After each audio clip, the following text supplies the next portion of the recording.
Hello everyone, welcome to Brain Blitz Audios.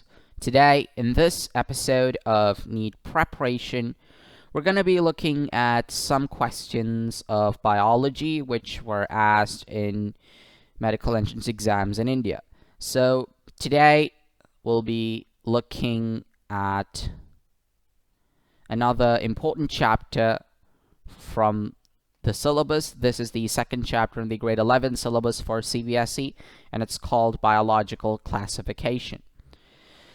So let's begin with a question from 2017. Which of the following are found in extreme saline conditions? Eubacteria, cyanobacteria, mycobacteria, archaebacteria. So, how do we solve this question? Well, the quickest way to solve this question is to look at the question itself. It says, which of the following are found in extreme saline conditions? Now, the word for saline is halo. This is a prefix that's used for salt when you have salts in them. For example, halogens, which are salt-forming elements, and so on. So, the type of bacteria which contains the prefix halo is halophiles. And halophiles are a type of archaebacteria. So therefore, option D, archaebacteria, is the correct answer. If you look at the other options, eubacteria are the type of bacteria which shows advanced characteristics. Most bacteria are eubacteria. There are only some which are part of archaebacteria. And option B, cyanobacteria, is the same thing as blue-green algae. These take energy from the sun, and also some of them convert nitrogen as well. So option B is also incorrect. What about mycobacteria? Mycobacteria is the genus of bacteria which causes diseases such as TB and leprosy. So therefore, option C is also incorrect. So in order to solve this question, you can eliminate all the incorrect options first, or find the clue from the question, which in this case was faster. So the good thing about solving questions like this is that instead of answering just one question, you can answer up to a total of 5 or even more questions. So option D is the correct option for this question asked in 2017. Next question. Viroids differ from viruses in having DNA molecules without protein coat, RNA molecules with protein coat, RNA molecules without protein coat, DNA molecules with protein coat. So, how do we solve this question? Well, if you want to understand how viroids differ from viruses, and you don't know what the difference is exactly, you can just look at the structure of a virus.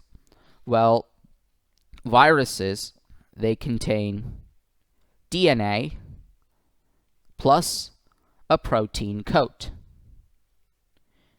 And we know that viroids and other infectious agents are smaller than viruses. So, using that logic,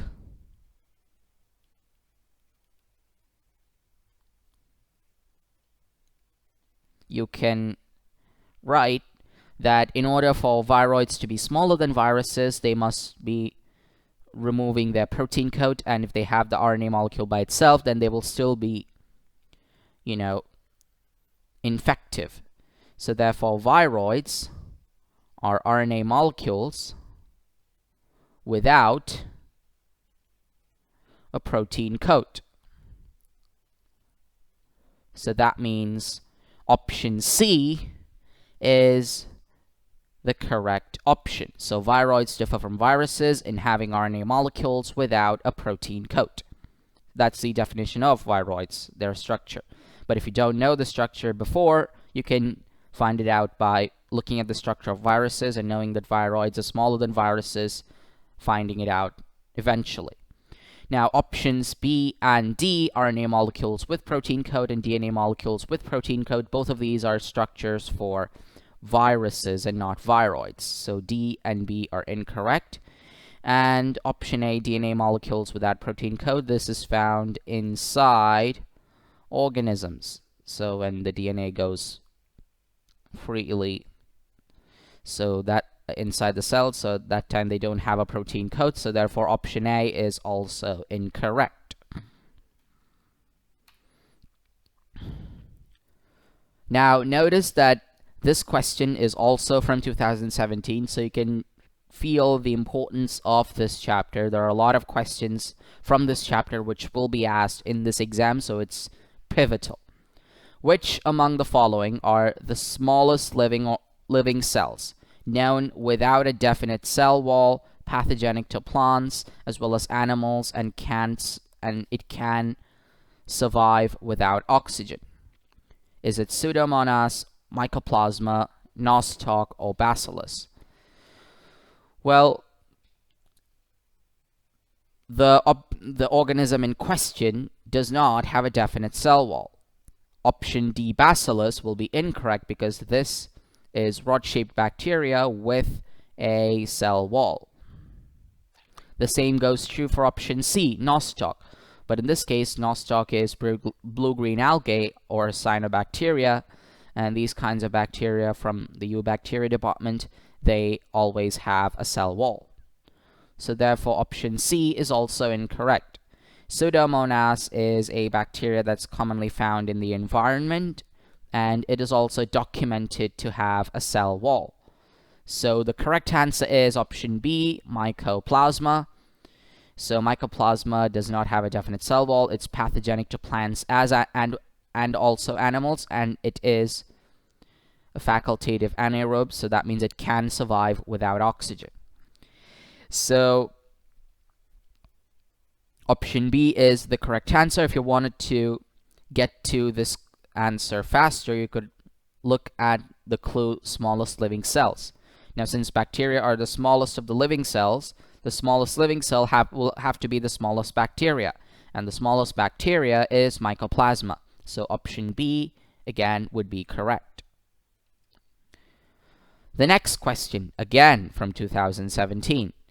Which of the following components provides sticky character to the bacterial cell? Is it nuclear membrane, plasma membrane, glycocalyx, or cell wall? So let's look at the functions of each of our options. Nuclear membrane is the membrane that separates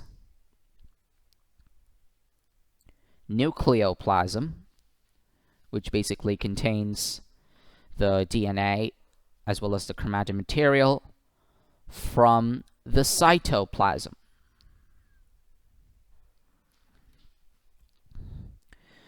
So option A is incorrect because it does not provide a sticky character to the cell. Option B is plasma membrane. Now this defines the boundary of the protoplasm of a cell, and since it's semi-permeable, it also regulates whatever enters or leaves the cell.